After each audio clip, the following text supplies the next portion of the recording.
আজ আমরা রান্না করব ঠাকুরবাড়ির আর একটা রান্না চিকেন রসগোল্লা। আজকে চিকেন রসগোল্লা করতে আমি যে যে জিনিসগুলো নিয়ে নিয়েছি, প্রথমেই তো নিতে হবে চিকেন। এখানে আমার 1.5 কিলো মতন চিকেন আছে। মশলাগুলো আগে দেখিয়ে দেই। জিরের গুঁড়ো, ধনের গুঁড়ো, নুন, হলুদ, চিনি, এখানে লাগবে হচ্ছে তেজপাতা আর গোটা সাদা জিরে। এখানে আছে টক দই আর ঘি, লঙ্কার গুঁড়ো, সর্ষের তেল। এখানে 1.5 কিলো মাংসের জন্য আমি 500 গ্রাম মতন আলু নিয়ে নিয়েছি। এই যে এরকম মিডিয়াম সাইজের নিয়েছি, দেখুন মাঝখান থেকে দুভাগ করলে ভালো হবে। আর এখানে 3টে মিডিয়াম সাইজের পেঁয়াজ নিয়েছি, 3টে মিডিয়াম সাইজের রসুন নিয়েছি, আর এখানে 50 গ্রাম মতন আদা আছে। এরকম আলুগুলোকে দুভাগ করে নেবেন। পেঁয়াজটা এরকম করে কেটে নেবেন, বড় বড় করে পেঁয়াজটা কেটে নেবেন। আর এইখানে রসুন আর এই আদাটা ছোট ছোট করে কেটে নেবেন। রসুনগুলো এবার বেটে নেব। বড় বড় রসুনগুলো একটু থেতো করে নিলে ভালো হয়।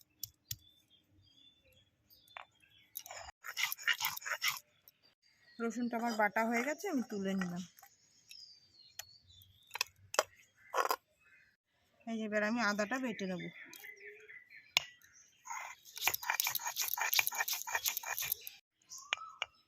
আমার আদাটা বাটা হয়ে গেছে, এবার আমি আদাটা তুলে নিলাম। এবার আমি মাংসটা মশলা দিয়ে মাখিয়ে নেব। এই দেখুন আমার লেগ পিসগুলো একটু বড় বড় ছিল বলে আমি এইখানে হালকা দুপাশে চিড়ে নিয়েছি লেগ পিসগুলো।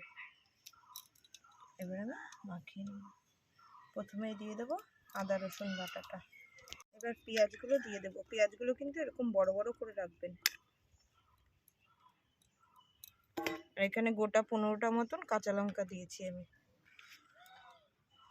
এই রান্নাটা করতে একটু লঙ্কাটা বেশি লাগে। কাঁচা লঙ্কাগুলো চিড়ে দিয়েছি। আর এখানে আমি দেব 1.5 চামচ মতন নুন দিলাম, বড় চামচের। 1 চামচ হলুদ দিলাম, 1 চামচ 1.5 চামচ ধনের গুঁড়ো, 1 চামচ জিরের গুঁড়ো, আর একটু দিলাম 1.5 চামচ। লঙ্কার গুঁড়ো দিলাম 1.5 চামচ। যে টক দই আমি ফেটিয়ে রেখেছিলাম সেই টক দইটা দিয়ে দিলাম। টক দই এখানে আমার 100 গ্রাম মতন আছে, এর বেশি কিন্তু দেবেন না। আমার চিকেনটা যেহেতু 1.5 কিলো, ওর জন্য আমি 100 গ্রাম দিয়েছি। বেশি টক দই দিলে কিন্তু ভালো লাগবে না। আমি এবার তেল দিয়ে দেবো 150 গ্রাম মতো।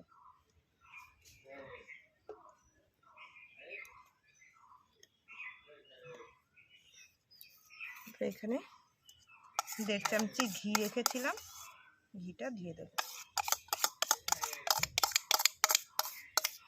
এবার আমি এই যে কেটে যে জলে ধুয়ে রেখেছিলাম আলুগুলো, সেগুলো এবার দিয়ে দেব। আপনারা কিন্তু আলুটা এভাবে কাঁচাই দেবেন, মশলার সাথে মাখিয়ে দেবেন মাংসের সাথে। এবার দিয়ে দেবো কয়েকটা তেজপাতা। এখানে আমি 4টে তেজপাতা নিয়েছি। আর একটু এই যে সামান্য একটু সাদা জিরে দিয়ে এটা ভালো করে মাখতে হবে।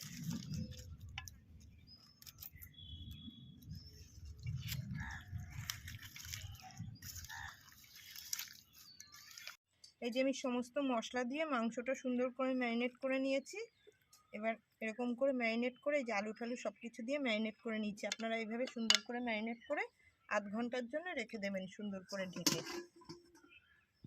আমার আধা ঘন্টা ম্যারিনেশন হয়ে গেছে। এবার আমি কড়াইটা বসিয়ে দেবো।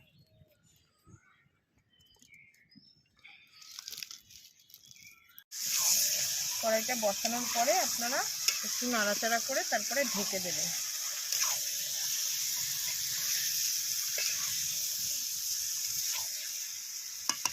এবার আমি একটু ঢেকে দেবো।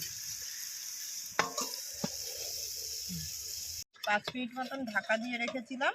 এখন তুলে ঢাকাটা তুলে একটু নাড়া দিয়ে দেবো। এই দেখুন ঢাকা দিয়ে রেখেছিলাম, কি সুন্দর জল বেরিয়ে গেছে।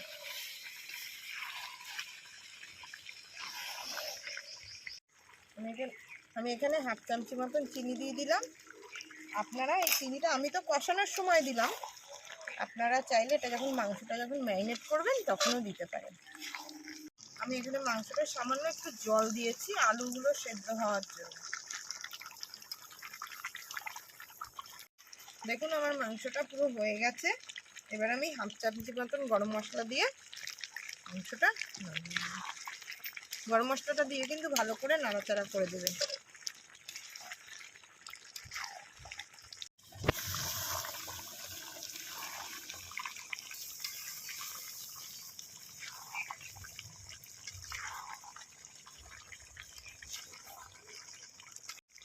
আমার চিকেন রসগোল্লা রেডি।